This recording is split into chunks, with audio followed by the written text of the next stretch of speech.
ओम नमस्ते जी। कैसे आप सब? मैं प्रकाश स्वागत करता हूँ आप सभी का हमारे चैनल ब्रह्मचर्य जीवन पर। मित्रों, आज अपन बात करने वाले हैं कि काम वासना पुरुष में ज्यादा होती है या महिला में। क्योंकि कई बार ऐसे प्रश्न आते हैं कि हमने शादी के बाद ब्रह्मचर्य पालन किया तो हमारी पत्नी भाग सकती है। हमने क्योंकि उसमें काम वासना ज्यादा होती है। कहा जाता है कि पुरुष से 8 गुना ज्यादा महिला में काम वासनाएं होती है। तो उसकी क्या सच्चाई है और क्या नहीं, इस वीडियो में बात करेंगे। आगे बढ़ने से पहले वीडियो को लाइक कर लीजिए। चैनल को अभी तक आपने सब्सक्राइब नहीं किया है तो चैनल को सब्सक्राइब करें और बेल आइकन को प्रेस करें ताकि ब्रह्मचर्य से संबंधित हर जानकारी आपको चैनल के माध्यम से मिलती रहेगी। पूरी जानकारी के लिए वीडियो को अंत तक जरूर देखें। आपको जानकारी अच्छी लगती हो, उपयोगी लगती हो, अपने मित्र बंधुओं तक भी शेयर जरूर करें। चलिए आज का वीडियो शुरू करते हैं। तो जी, कई बार कहते हैं ना, नाच न जाने आंगन टेढ़ा, वैसी बात है। अब जो ब्रह्मचर्य पालन करना ही नहीं चाहते वे लोग कुछ ना कुछ बहानाबाजी तो करते ही रहेंगे। कोई कहेंगे हमको इतना साल हो गया है, अब तो थोड़ी ठीक हो जाएगा। अब वो पहले से उन्होंने धारणा बना ली है तो मैं ठीक नहीं हो सकता। कोई कह रहे नहीं नहीं नहीं, ये तो ब्रह्मचर्य की ऐसी फालतू बातें हैं। यदि ब्रह्मचर्य शादी के बाद ब्रह्मचर्य पालन करेंगे तो अपनी पत्नी तो संतुष्ट नहीं होगी, तो वो तो दूसरे के साथ चले जाएगी, दूसरी शादी कर लेगी। तो ऐसे होगा तो फिर आपका क्या होगा? और कह रहे हैं भाई नहीं नहीं, ऐसा शास्त्रों में कहा जाता है कि भाई पुरुष से महिला में 8 गुना ज्यादा काम वासना होती है। मित्रों, काम वासना नहीं, 8 गुना ज्यादा सेंसिटिविटी होती है। सेंसिटिविटी, कोमलता, मधुरता वो होती है।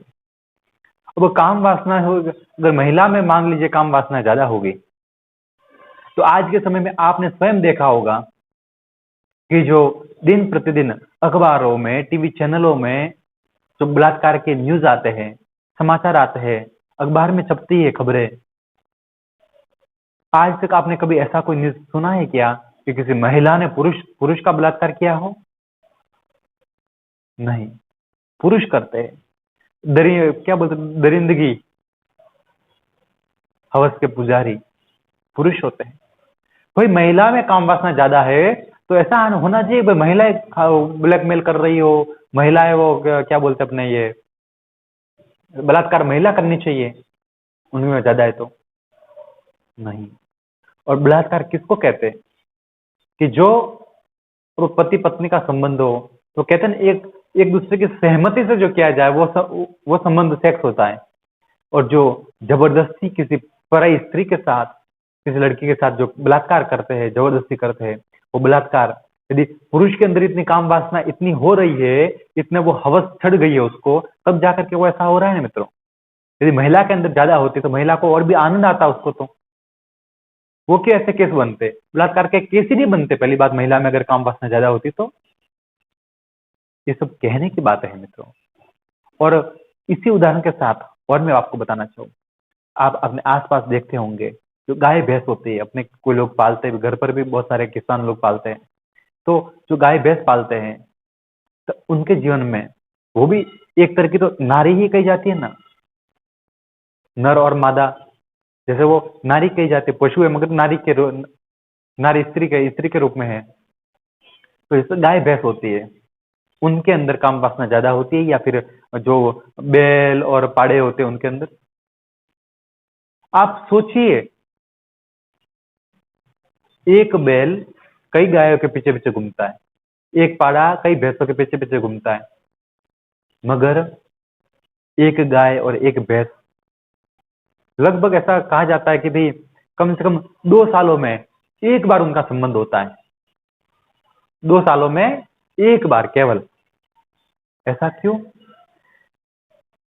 और उनके अंदर वो स्वाभाविक गुण होता है मित्रों, ऐसी बात नहीं कि कोई किसी को पता ना हो, वैसी बात नहीं। यदि कोई रोड पर चलते फिरते या फिर जंगल के जानवर प्राणी भी होंगे ना, तो भी उनका संबंध, उनका कहते हैं वो सेक्स खेल के लिए नहीं होता है, वो केवल और केवल संतान उत्पत्ति के लिए। और वो संतान जब तक 1-1.5 साल की ना हो जाए तब तक उनका दूसरा संबंध नहीं हो सकता है।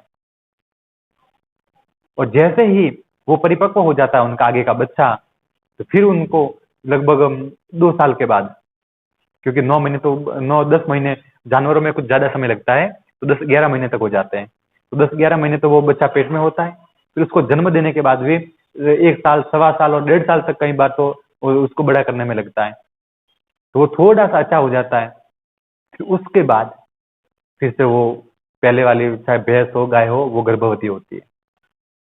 तो अभी काम वासना कैसे हो सकती है नारियों में ज्यादा? और जो महिलाएं भी है, अब महिलाओं में भी जिनके सब सब गर्भ धारण होता है, जिनके गर्भ में शिशु है, तो 9 महीने तक उनके उनके साथ उनका संबंध नहीं हो सकता है। और पुरुष की काम वासनाएं देखो, अरे बाप रे बाप, कहा है, पूरा खोखला हो गया है, पूरा बर्बाद हो गया है, लिंग में तनाव आना ही बंद हो गया है, नसें कमजोर कमजोर हो चुकी है, नपुंसक हो गया है, फिर भी वासनाएं उमड़ रही है अंदर से। वाह जी वाह, धन्य हो पुरुष, धन्य हो। और बदनाम किसको कर रहा है? नारी को। अरे भाई तुम नारी नारी क्या नारी लगा रखा है? अब तुम, आपको भी किसी नारी ने ही पैदा किया है। अगर वो नारी नहीं होती तो काश आप दुनिया में आ पाते क्या? नहीं। तो वैसे ही नारी होती है, हर एक नारी की वैसे ही रेस्पेक्ट करे। शायद कोई, अब मैं ये नहीं कहता कि 100% सब नारियां अच्छी ही होगी, पर कुछ हो तो आपको ध्यान उस तरफ नहीं देना, उसको जाने दीजिए, उसको छोड़ दीजिए। केवल बदनाम बदनाम अपन किसी को रेस्पेक्ट नहीं दे सकते, किसी की कदर नहीं कर सकते, तो बदनाम करने का भी अधिकार अपना नहीं है। अब किसी के बारे में मुंह उठा करके बोल देना तो बहुत आसान होता है, मगर किसी की रेस्पेक्ट करना, किसी को आगे लाना, किसी के जीवन को एक अच्छा बना देना, वो बहुत मुश्किल होता है मित्रों, और वो हर कोई नहीं कर पाता है। और नारी में मैं तो गांव गांव से आया हुआ हूँ, तो मुझे तो पूरा यह पता होता है। तो मैंने कई बार देखा हुआ है कि महिलाएं, कई बार ऐसा देखा कि पति मर जाने, जिसका शादीशुदा उनके बच्चे होते, पति अगर मर जाए तो महिला वहीं पर रह करके उनके बच्चे को पाल पोष कर बड़ा करती है। छोटे छोटे बच्चों के पीछे उनकी पूरी जिंदगी, महिला की जिंदगी लगा देती है, मजदूरी करके भी उनका पेट भर करके उनको बड़ा करती है। 90% महिलाएं ऐसी मैंने देखी गई है मित्रों, कि जो अपने बच्चों के लिए अपने जीवन को न्यौछावर कर देती है। और 90% पुरुष मैंने ऐसे देखे हैं कि जिनके 8-8, 10-10 साल के बच्चे बच्चे लड़के लड़कियां हो जाते हैं। उनकी अगर पत्नी मर जाए किसी एक्सीडेंट में, किसी बीमारी में, किसी भी कारण से अगर पत्नी मर जाए, तो वो दूसरी शादी करते हैं, सेकंड मैरिज। क्यों? तो उसको नहीं लगता कि हमें, मेरी भी संतान है। और कहने में क्या, अरे नहीं नहीं, हमारा आंगन तो खुला, आंगन अच्छा, बिना नारी के आंगन अच्छा नहीं लगता। अरे राम राम राम। और फिर दूसरी नारी ला करके उसके वो उन बच्चों, आगे वाले बच्चों की तो वो सौतेली माँ हो जाती है, और वो अपने उन बच्चों को अपना बच्चा कभी नहीं मान सकती। ऐसे करके उन अत्याचार सारा बच्चों पर होता है, और वो भाई तो अपनी मस्ती में मस्त रहता है भाई, ओहो। और कहने को नया माल, हे राम राम राम। क्या समझ रखा है स्त्री को? स्त्री कोई काम की वस्तु नहीं है, आपके लिए कोई संतुष्टि का उपकरण नहीं है। वो साक्षात, अगर उसको मान लिया जाए मित्रों, वो साक्षात देवी का रूप है।